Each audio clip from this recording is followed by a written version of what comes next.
YCP నేతలారా కెలకొద్దు, YCP నేతలారా కెలకొద్దు, రండి ఆరోగ్యవంతమైన రాజకీయాలు చేద్దాం. చిల్లర మాటలు, చిల్లర రాజకీయాలు వద్దు. అధికార పార్టీ శాసనసభ్యులుగా, అధికార పార్టీగా ప్రజల కోసం మేము చేసే కార్యక్రమాల విషయంలో పొరపాట్లు ఉంటే ఏలెత్తి చూపించండి.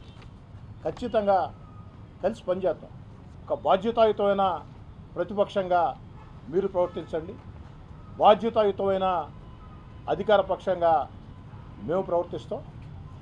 మేము చెప్పే మాటలు నిజాలు అనుకుంటే ప్రజలు మమ్మల్ని ఆదరిస్తారు, మీరు చెప్పే మాటలు నిజాలు అనుకుంటే ప్రజలు మిమ్మల్ని ఆదరిస్తారు.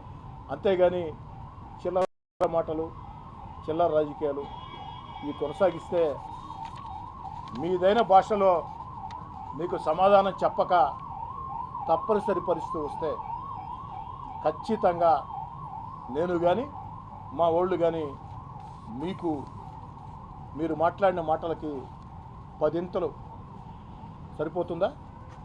15 100 వద్దు, తట్టుకోలేదు. 100 వద్దు, తట్టుకోలేదు. ఆ ప్రకారం వైసీపీ నేతలారా కాస్త ప్రజల కోసం ఆలోచించేయండి. మేము చేసే తప్పులుంటే ఎత్తి చూపండి. నెల్లూరు రూరల్ నియోజకవర్గంలో అన్నిటికీ అధికార పార్టీ శాసనసభ్యుడిగా, ముఖ్యమంత్రి చంద్రబాబు నాయుడు గారి విధేయుడిగా నేనే బాధ్యత వహిస్తా. మీరు చెప్పింది ఏదైనా నిజం ఉంటే సరి చేసుకుంటాం. ఇందాక మీకు చెప్పా, పాల డబ్బాని మీరు అన్నారా, నేను కాదంటే కదా, మిగతా విషయాలు కూడా చెప్పా. ఆ విధంగా హోందాయుత రాజకీయాలు చేద్దాం.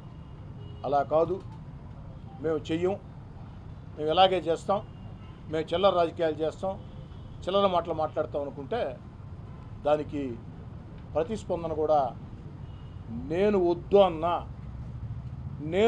అన్నా చంద్రబాబు నాయుడు గారు ప్రతీకార చర్యలు వద్దు అన్నారు కాబట్టి, వేధింపులు వద్దు అన్నారు కాబట్టి, ఏదైనా చట్టబద్ధంగా జరగాలన్నారు కాబట్టి నేను వద్దు అనుకున్నా, నేను వద్దు అనుకుంటున్నా.